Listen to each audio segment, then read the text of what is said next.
जय शिवराय शेतकरी मित्रांनो आपल्याकडे जर गावरानी कोंबड्या असतील किंवा आपल्याकडे बॉयलर कोंबड्या असतील किंवा तुम्ही लेअर फार्मिंग मध्ये तुम्ही कोंबडी पालन करत असाल किंवा तुम्ही अंडे उत्पादनासाठी तुम्ही कोंबडी पालन करत असाल म्हणजे कुठल्याही प्रकारची जर तुमच्याकडे कोंबडी असेल म्हणजे कुक्कुट पालन करत असाल किंवा पोल्ट्री फार्म करत असाल तर तुम्हाला त्या व्यवसायात येणाऱ्या अडचणी ह्या माहिती असणं खूप गरजेचं आहे। जसं की सगळ्यात प्रथम आणि प्राथमिक अडचण म्हणजे कोंबडींवर किंवा कुक्कुटपालनात येणारे आजार आणि ते आजार बरे कसे होतील तर ते आजारच येऊ नये यासाठी आपण काय प्रथम उपचार केला पाहिजे तर ते म्हणजे लसीकरण। कसं असतं मित्रांनो, आपण आपल्या फार्मवर कोंबड्या तर व्यवस्थित पद्धतीने सांभाळू शकतो किंवा आपण नैसर्गिक पद्धतीने करत असाल किंवा तुम्ही बंदस्त पद्धतीने करत असाल, पण ज्या वेळेस आपल्या फार्मवर कोंबडींवर आजार येतो तर त्या आजारावर मात करण्यासाठी आपल्याला प्रामुख्याने कोंबडींना लसीकरण हे करणं गरजेचं आहे। कारण म्हणजे इव्हन बघा ना तुम्ही, ज्यावेळेस कोरोना भारतात आला होता किंवा जगात कोरोनाचा हाहाकार होता तर त्यावेळेस कोरोनावर एकच रामबाण उपाय होता, तो म्हणजे लसीकरण।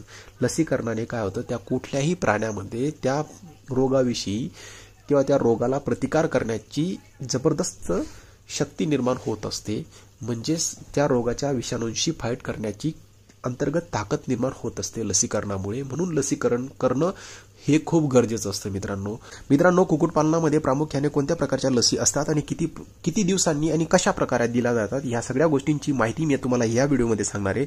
तर कृपया मित्रांनो तुम्ही व्हिडिओ शेवटपर्यंत बघा। चॅनलवर अजूनही नवीन असाल तर प्लीज चॅनलला सबस्क्राईब करा।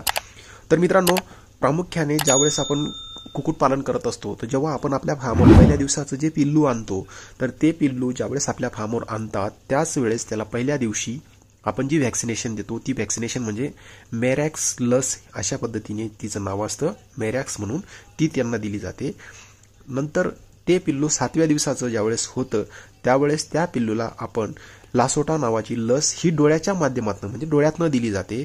ज्यावेळेस ते पिल्लू 14 दिवसाचं होतं त्यावेळेस तिला गंभोरा ह्या नावाची लस दिली जाते। ही लस प्रामुख्याने डोळ्यातून दिली जाते।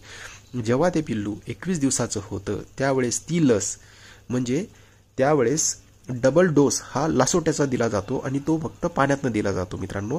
ज्यावेळेस ते पिल्लू 28 दिवसाचं होतं त्यावेळेस डबल डोस गंभोरा ही पाण्यातून दिली जाते।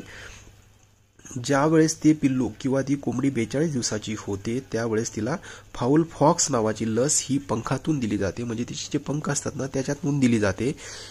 जेव्हा कोंबडी 50वा दिवस क्रॉस करते किंवा 50व्या दिवशी त्या कोंबडीला कोरायझा लस दिली जाते। कोंबडी 60 दिवसाची होते तेव्हा तिला राणीखेत नावाची ही लस दिली जाते आणि जेव्हा कोंबडी 70 दिवस क्रॉस करते किंवा 70 दिवसांची होते कोरेजा नावाची लस दिली जाते। मित्रांनो, प्रामुख्याने लसीकरणाचं शेड्यूल हे कुक्कुटपालनामध्ये अशा पद्धतीने असतं। तर मित्रांनो, तुम्हाला हा व्हिडिओ कसा वाटला किंवा जी मी माहिती सांगितलेली ती कशी वाटली ती जरूर कळवा कॉमेंट बॉक्समध्ये। आणि तुम्ही अजूनही चॅनल सबस्क्राईब केलं नसेल तर प्लीज चॅनलला सबस्क्राईब जरूर करा आणि व्हिडिओ आवडला असेल तर त्याला लाईक आणि शेअर जरूर करा। आपण इथंच थांबू मित्रांनो।